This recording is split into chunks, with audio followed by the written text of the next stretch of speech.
Friends, मैं Taruna vermi science mistress government girl senior secondary school model town Patiala तो एक बारी फिर ਤੁਹਾਡੇ ਨਾਲ preparation of exams the video ਲੈ ਕੇ ਹਾਜ਼ਰ ਹੋਈ ਹਾਂ। ਆਪਾਂ ਜਿਵੇਂ ਕੱਲ ਛੋਟੇ ਕੁਐਸਚਨ ਸਟਾਰਟ ਕੀਤੇ ਸੀਗੇ, ਹੁਣ ਮੈਂ ਤੁਹਾਨੂੰ ਅੱਜ ਪਹਿਲੇ ਲੈਸਨ ਚੋਂ ਹੀ ਕੁਝ ਇੰਪੋਰਟੈਂਟ ਜਿਹੜੇ ਕੁਐਸਚਨ ਹੈ ਉਹ ਸਮਝਾਉਣ ਲੱਗੀ ਹਾਂ।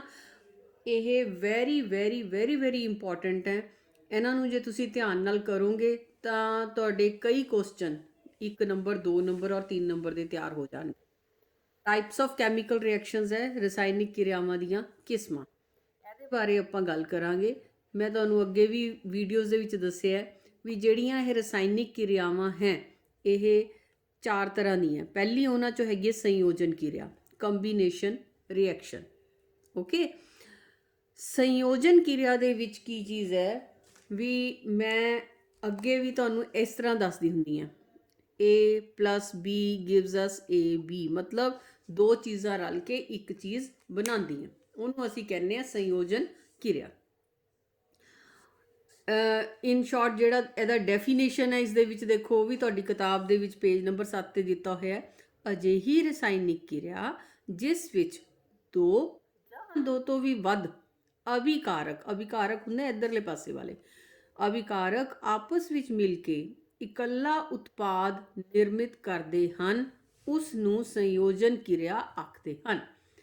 ਇਨ ਸ਼ਾਰਟ ਜਾਂ ਈਜ਼ੀ ਲੈਂਗੁਏਜ 'ਚ ਮੈਂ ਤੁਹਾਨੂੰ ਦੱਸਾਂ, ਅਜਿਹੀ ਰਸਾਇਣਿਕ ਕਿਰਿਆ ਜਿਸ ਵਿੱਚ ਦੋ ਜਾਂ ਦੋ ਤੋਂ ਵੱਧ ਅਭਿਕਾਰਕ ਮਿਲ ਕੇ ਇੱਕ ਉਤਪਾਦ ਬਣਾਉਣ, ਉਸ ਨੂੰ ਅਸੀਂ ਕਹਿੰਦੇ ਹਾਂ ਜੀ ਸੰਯੋਜਨ ਕਿਰਿਆ। ਐਗਜ਼ਾਮਪਲ ਹੈ ਇਸ ਦੀ, ਤੁਹਾਡੇ ਕੋਲ ਇੱਥੇ ਕਿਤਾਬ 'ਚ ਦਿੱਤੀ ਹੋਈ ਹੈ CaO। ਇੱਥੇ ਇੱਕ ਹੋਰ ਕੁਐਸਚਨ ਹੋ ਗਿਆ ਅਣਬੁਝਿਆ ਚੂਨਾ, ਉਹਦਾ ਜਿਹੜਾ ਰਸਾਇਣਿਕ ਸੰਕੇਤ ਹੈਗਾ ਉਹ ਹੈ CaO, calcium oxide plus water gives us CaOH2, ਬੁਝਿਆ ਹੋਇਆ ਚੂਨਾ। ਠੀਕ ਹੈ ਜੀ, ਕੈਲਸ਼ੀਅਮ ਹਾਈਡਰੋ ਆਕਸਾਈਡ, ਤੇ ਨਾਲ ਕੀ ਨਿਕਲਿਆ ਤਾਪ। ਹੁਣ ਇਸ ਵਿੱਚ ਦੇਖੋ, ਇੱਕ ਤਾਂ ਹੋ ਗਿਆ ਸੰਯੋਜਨ ਕਿਰਿਆ ਕਿਉਂਕਿ ਇਹ ਦੋ ਚੀਜ਼ਾਂ ਨੇ ਮਿਲ ਕੇ ਇੱਕ ਚੀਜ਼ ਬਣਾਈ। ਓਕੇ, ਇੱਕ ਚੀਜ਼ ਹੋਰ ਦੇਖੋ, ਤੁਸੀਂ ਜੇ ਧਿਆਨ ਨਾਲ ਦੇਖੋ ਵੀ ਇਸ ਵਿੱਚ ਤਾਪ ਊਰਜਾ ਲਿਖੀ ਹੋਈ ਹੈ, ਮਤਲਬ ਕੀ ਹੈ ਕਿ ਇਸ ਵਿੱਚੋਂ ਤਾਪ ਪੈਦਾ ਹੋਇਆ। ਤਾਂ ਜਿਹੜੀ ਰਸਾਇਣਿਕ ਕਿਰਿਆ ਵਿੱਚੋਂ ਤਾਪ ਪੈਦਾ ਹੁੰਦਾ ਹੈ ਉਸ ਨੂੰ ਅਸੀਂ ਕਿਹੜੀ ਕਹਿੰਦੇ ਆ ਕਿਰਿਆ? ਤਾਪ ਨਿਕਾਸੀ ਕਿਰਿਆ। ਕਿਹੜੀ ਕਿਰਿਆ ਕਹਿੰਦੇ ਆ ਜੀ ਅਸੀਂ ਉਸਨੂੰ? ਤਾਪ ਨਿਕਾਸੀ ਕਿਰਿਆ। ਮਤਲਬ ਹੁਣ ਇਹ ਜਿਹੜੀ ਕਿਰਿਆ ਹੈ ਇਹ ਤਾਪ ਨਿਕਾਸੀ ਕਿਰਿਆ। ਕਿਹੜੀ ਕਿਰਿਆ ਜੀ ਇਹ? ਤਾਪ ਨਿਕਾਸੀ ਕਿਰਿਆ, ਮਤਲਬ ਐਕਸੋਥਰਮਿਕ ਕਿਰਿਆ। ਓਕੇ ਜੀ, ਇਹ ਹੋ ਗਏ ਨਾ ਦੋ ਕੁਐਸਚਨ ਤੁਹਾਡੇ ਇੱਥੇ ਵੀ ਤਾਪ ਨਿਕਾਸੀ ਕਿਰਿਆ ਕਿਹੜੀ ਹੁੰਦੀ ਹੈ? ਜਿਹੜੀ ਰਸਾਇਣਿਕ ਕਿਰਿਆ ਵਿੱਚੋਂ ਤਾਪ ਛੱਡਿਆ ਜਾਂਦਾ ਹੈ ਉਸ ਨੂੰ ਤਾਪ ਨਿਕਾਸੀ ਕਿਰਿਆ ਕਹਿੰਦੇ ਹਨ। ਔਰ ਐਗਜ਼ਾਮਪਲ ਵੀ ਹੋਗੀ ਤਾਪ ਨਿਕਾਸੀ ਕਿਰਿਆ ਦੀ। ਇਹ ਸੈਕਿੰਡ ਸੰਯੋਜਨ ਕਿਰਿਆ ਦਾ ਹੋ ਗਿਆ, ਇਹ ਸੰਯੋਜਨ ਕਿਰਿਆ ਦੀ ਐਗਜ਼ਾਮਪਲ ਵੀ ਹੋਗੀ। ਔਰ ਇੱਕ ਚੀਜ਼ ਹੋਰ ਧਿਆਨ ਨਾਲ ਸੁਣੋ, ਇਸ ਉਹਦੇ ਵਿੱਚ ਇੱਕ ਕੁਐਸਚਨ ਹੋਰ ਹੈ ਤੁਹਾਡਾ, ਬੁਝੇ ਹੋਏ ਚੂਨੇ ਦਾ ਰਸਾਇਣਿਕ ਸੂਤਰ ਦੱਸੋ। ਤਾਂ ਬੁਝੇ ਹੋਏ ਰਸਾਇਣਿਕ ਸੂਤਰ, ਚੂਨੇ ਦਾ ਰਸਾਇਣਿਕ ਸੂਤਰ ਹੈ CaOH2, ਕੈਲਸ਼ੀਅਮ ਹਾਈਡਰੋ ਆਕਸਾਈਡ। ਅਣਬੁਝੇ ਚੂਨੇ ਦਾ ਰਸਾਇਣਿਕ ਸੂਤਰ ਦੱਸੋ। ਅਣਬੁਝੇ ਚੂਨੇ ਦਾ ਰਸਾਇਣਿਕ ਸੂਤਰ ਹੈ CaO, ਕੈਲਸ਼ੀਅਮ ਆਕਸਾਈਡ। ਹੁਣ ਜੇ ਤੁਸੀਂ ਧਿਆਨ ਦਿਓ ਤਾਂ ਇੰਨੀ ਕੁ ਚੀਜ਼ ਦੇ ਵਿੱਚ ਆਪਾਂ ਕਿੰਨਾ ਕੁਛ ਕਰ ਲਿਆ। ਓਕੇ, ਹਾਂਜੀ। ਅਗਲਾ ਜਿਹੜਾ ਐਗਜ਼ਾਮਪਲ, ਇੱਕ ਹੋਰ ਐਗਜ਼ਾਮਪਲ ਤੁਹਾਨੂੰ ਜੇ ਆ ਜਾਵੇ ਵੀ ਹਾਂਜੀ ਇੱਕ ਹੋਰ ਐਗਜ਼ਾਮਪਲ ਦਿਓ, ਤਾਂ ਸਭ ਤੋਂ ਈਜ਼ੀ ਐਗਜ਼ਾਮਪਲ ਹੈ ਸੰਯੋਜਨ ਕਿਰਿਆ ਦਾ, ਕੰਬੀਨੇਸ਼ਨ ਰਿਐਕਸ਼ਨ ਦਾ। ਉਹ ਹੈ carbon plus oxygen gives us carbon dioxide. ਦੋ ਚੀਜ਼ਾਂ ਨੇ ਮਿਲ ਕੇ, ਦੋ ਅਭਿਕਾਰਕਾਂ ਨੇ ਮਿਲ ਕੇ ਇੱਕ ਉਤਪਾਦ ਬਣਾ ਲਿਆ। ਹੋ ਗਿਆ ਨਾ ਇਹ? ਹੁਣ ਤੁਹਾਡੇ ਕੋਲ ਇਹ ਦੋ ਉਦਾਹਰਨਾਂ ਹੋ ਗਈਆਂ ਸੰਯੋਜਨ ਕਿਰਿਆ ਦੀਆਂ। ਇੱਕ ਤਾਪ ਨਿਕਾਸੀ ਕਿਰਿਆ ਦੀ ਉਦਾਹਰਨ ਹੋ ਗਈ ਔਰ ਇੱਕ ਤਾਪ ਨਿਕਾਸੀ ਕਿਰਿਆ ਦੀ ਆਪਾਂ ਜਿਹੜਾ ਹੈ ਡੈਫੀਨੇਸ਼ਨ ਕਰ ਲਈ। ਇਸ ਤਰ੍ਹਾਂ ਤਾਂ ਹੁਣ ਇੱਕ ਹੋਰ ਦਿੱਤੀ ਹੋਈ ਹੈ, ਦੇਖੋ ਤੁਹਾਡੇ ਇਹਦੇ ਵਿੱਚ ਪਾਣੀ ਦਾ ਬਣਨਾ 2H2 + O2 ਗਿਵਸ ਅਸ 2H2। ਓਕੇ, ਇਹ ਵੀ ਸੰਯੋਜਨ ਕਿਰਿਆ। ਓਕੇ, ਉਸ ਤੋਂ ਬਾਅਦ ਦੇਖੋ ਆ ਗਿਆ ਨਾ ਇੱਥੇ ਹੀ ਤੁਹਾਡੀ ਕਿਤਾਬ ਦੇ ਤਾਪ ਨਿਕਾਸੀ ਰਸਾਇਣਿਕ ਕਿਰਿਆ ਆਪਾਂ ਪਹਿਲਾਂ ਕਰ ਚੁੱਕੇ ਇਹ, ਹੁਣ ਆਪਾਂ ਇਸ ਨੂੰ ਦੁਬਾਰਾ ਨਹੀਂ ਕਰਾਂਗੇ। ਤਾਪ ਨਿਕਾਸੀ ਕਿਰਿਆ ਜਿਹੜੀਆਂ ਰਸਾਇਣਿਕ ਕਿਰਿਆ ਵਿੱਚ ਤਾਪ ਛੱਡਿਆ ਜਾਂਦਾ ਉਹਨਾਂ ਨੂੰ ਤਾਪ ਨਿਕਾਸੀ ਕਿਰਿਆ ਆਖਦੇ ਹਨ। ਇਹਦੀਆਂ ਐਗਜ਼ਾਮਪਲਸ ਹੋਰ ਵੀ ਦਿੱਤੀਆਂ ਹੋਈਆਂ, ਮੀਥੇਨ ਦਿੱਤੀ ਹੋਈ ਹੈ, methane plus oxygen gives us carbon dioxide plus water plus heat, ਤਾਪ। ਠੀਕ ਹੈ। ਹੁਣ ਬੱਚੋ ਅਸੀਂ ਸੈਕਿੰਡ ਜਿਹੜੀ ਹੈ ਐਗਜ਼ਾਮਪਲ ਤੇ ਆ ਜੰਨਾ, ਅਪਘਟਨ ਕਿਰਿਆ। ਅਪਘਟਨ ਕਿਰਿਆ ਡੀਕੰਪੋਜੀਸ਼ਨ ਰਿਐਕਸ਼ਨ। ਹੁਣ ਜਿਹੜਾ ਅਪਘਟਨ ਕਿਰਿਆ ਡੀਕੰਪੋਜੀਸ਼ਨ ਰਿਐਕਸ਼ਨ ਹੈ ਉਹ ਸੰਯੋਜਨ ਕਿਰਿਆ ਦਾ ਉਲਟ ਹੈ। ਸੰਯੋਜਨ ਕਿਰਿਆ ਤਾਂ A ਜਮਾ B ਗਿਵਸ ਅਸ AB ਬਣਿਆ ਸੀ ਨਾ। ਹੁਣ ਇਸ ਵਿੱਚ ਇੱਕ ਅਭਿਕਾਰਕ ਟੁੱਟ ਕੇ ਦੋ ਉਤਪਾਦ ਬਣਾਉਂਦਾ, ਦੋ ਜਾਂ ਦੋ ਤੋਂ ਵੱਧ ਉਤਪਾਦ ਬਣਾਉਂਦਾ। ਹੋ ਗਿਆ ਨਾ ਉਲਟ ਉਸਦਾ। ਡੀਕੰਪੋਜੀਸ਼ਨ ਰਿਐਕਸ਼ਨ ਮਤਲਬ ਅਪਘਟਨ ਕਿਰਿਆ। ਹੁਣ ਇਸ ਦੇ ਵਿੱਚ ਤੁਸੀਂ ਅਪਘਟਨ ਕਿਰਿਆ ਦੀ ਜਿਹੜੀ ਆਪਾਂ ਕੀ ਕਹਿੰਦੇ ਹੁੰਦੇ ਆ ਪਰਿਭਾਸ਼ਾ, ਉਹ ਇਹ ਹੈ ਵੀ ਜਦੋਂ ਵੀ ਕਿਸੇ ਰਸਾਇਣਿਕ ਕਿਰਿਆ ਦੇ ਵਿੱਚ ਇੱਕ ਅਭਿਕਾਰਕ ਟੁੱਟ ਕੇ ਦੋ ਜਾਂ ਦੋ ਤੋਂ ਵੱਧ ਉਤਪਾਦ ਬਣਾਉਂਦਾ, ਉਸ ਨੂੰ ਅਸੀਂ ਕਹਿੰਦੇ ਆ ਅਪਘਟਨ ਕਿਰਿਆ। ਇੰਗਲਿਸ਼ 'ਚ ਉਸ ਨੂੰ ਅਸੀਂ ਕਹਿੰਦੇ ਆ ਡੀਕੰਪੋਜੀਸ਼ਨ ਰਿਐਕਸ਼ਨ। ਓਕੇ ਜੀ। ਇਹਦੀ ਐਗਜ਼ਾਮਪਲ ਹੈਗੀ ਹੈ ਜੀ FeSO4, 2FeSO4 ਹੀਟ ਕੀਤਾ ਉਸਨੂੰ, ਇਹ ਟੁੱਟ ਗਿਆ Fe2O3 ferric oxide plus SO2 sulphur dioxide plus SO3 sulphur trioxide. ਤਿੰਨ ਚੀਜ਼ਾਂ 'ਚ ਟੁੱਟ ਗਿਆ ਨਾ ਇਹ ਹੋ ਗਿਆ ਨਾ ਜੀ ਅਪਘਟਨ ਕਿਰਿਆ। ਇਸ ਤੋਂ ਇਲਾਵਾ ਜਿਹੜਾ ਆਸਾਨ ਇਹਦੀ ਐਗਜ਼ਾਮਪਲ ਹੈ ਇੱਕ, ਤਾਂ ਆਸਾਨ ਐਗਜ਼ਾਮਪਲ ਹੈ ਇਸਦੀ ਆਹ ਨੀਚੇ ਦਿੱਤੀ ਹੋਈ ਹੈ ਤੁਹਾਨੂੰ। ਕੈਲਸ਼ੀਅਮ ਕਾਰਬੋਨੇਟ ਗਿਵਸ ਅਸ, ਗਰਮ ਕਰਨ ਤੇ ਕੈਲਸ਼ੀਅਮ ਕਾਰਬੋਨੇਟ CaO ਅਣਬੁਝਿਆ ਚੂਨਾ ਬਣ ਜਾਂਦਾ, ਨਾਲ ਇਸ ਚੋਂ ਕਾਰਬਨ ਡਾਈਆਕਸਾਈਡ ਗੈਸ ਨਿਕਲਦੀ ਹੈ। ਹੁਣ ਬੱਚੋ ਇਹ ਜਿਹੜੀ ਹੈ ਕਿਰਿਆ ਆਹ ਵਾਲੀ ਗਰਮ ਕਰਨਾ ਜਿਹਦੇ ਵਿੱਚੋਂ ਤਾਪ ਲੈ ਕੇ ਹੋ ਰਹੀ ਹੈ, ਤਾਂ ਇਹ ਕਿਹੜੀ ਕਿਰਿਆ ਹੋਗੀ? ਤਾਪ ਸੋਖੀ ਕਿਰਿਆ, ਐਂਡੋਥਰਮਿਕ ਰਿਐਕਸ਼ਨ।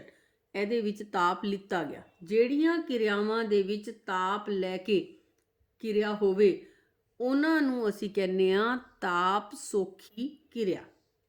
ਠੀਕ ਹੈ। ਉਸ ਤੋਂ ਬਾਅਦ ਅੱਗੇ ਆ ਜਾਓ ਜੀ ਤੁਸੀਂ। ਇਸੇ ਤਰ੍ਹਾਂ ਆਹ ਦੇਖੋ ਨੀਚੇ ਐਗਜ਼ਾਮਪਲ ਦਿੱਤੀ ਹੋਈ ਹੈ ਲੈਡ ਨਾਈਟ੍ਰੇਟ ਦੀ।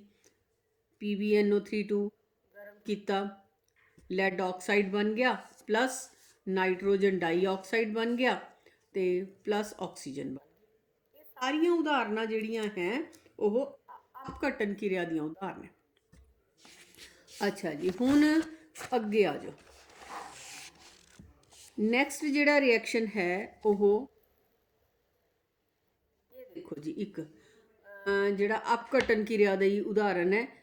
ਇਹਨੂੰ ਇੱਕ ਅਸੀਂ ਕਹਿ ਦਿੰਦੇ ਆ ਵੀ ਜਿਹੜੇ ਪ੍ਰਕਾਸ਼ ਦੇ ਨਾਲ ਰਿਐਕਸ਼ਨ ਹੁੰਦਾ ਉਹ ਸਿਲਵਰ ਕਲੋਰਾਈਡ।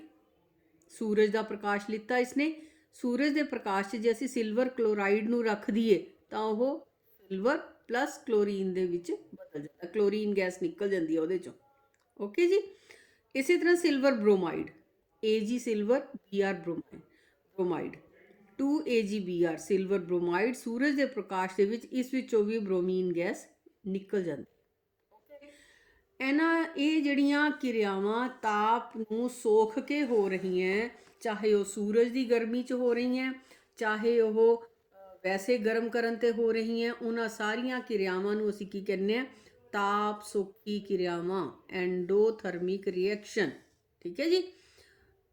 ਇਹ ਹੁਣ ਤੁਹਾਡੇ ਤਾਪ ਨਿਕਾਸੀ ਕਿਰਿਆ, ਸੰਯੋਜਨ ਕਿਰਿਆ, ਅਪਘਟਨ ਕਿਰਿਆ, ਅੱਛਾ ਜੀ, ਤਾਪ ਸੋਖੀ ਕਿਰਿਆ, ਇਹ ਚਾਰ ਚੀਜ਼ਾਂ ਤੁਹਾਡੀਆਂ ਹੋ ਗਈਆਂ। ਹੁਣ ਆ ਜਾਓ ਜੀ ਨੈਕਸਟ ਹੈ ਵਿਸਥਾਪਨ ਕਿਰਿਆ। ਅੱਜ ਦਾ ਜਿਹੜਾ ਇਹ ਵੀਡੀਓ ਹੈ ਸਿਰਫ ਰਸਾਇਣਿਕ ਕਿਰਿਆਵਾਂ ਦੀਆਂ ਕਿਸਮਾਂ ਤੇ ਹੈ, ਵੀ ਜਿਹੜੇ ਛੋਟੇ ਕੁਐਸਚਨ ਬਣਨੇ ਆ ਨਾਲ ਨਾਲ ਉਹ ਦੱਸ ਰਹੀਆਂ। ਹੁਣ ਵਿਸਥਾਪਨ ਕਿਰਿਆ ਕੀ ਚੀਜ਼ ਹੈ? Third, displacement reaction.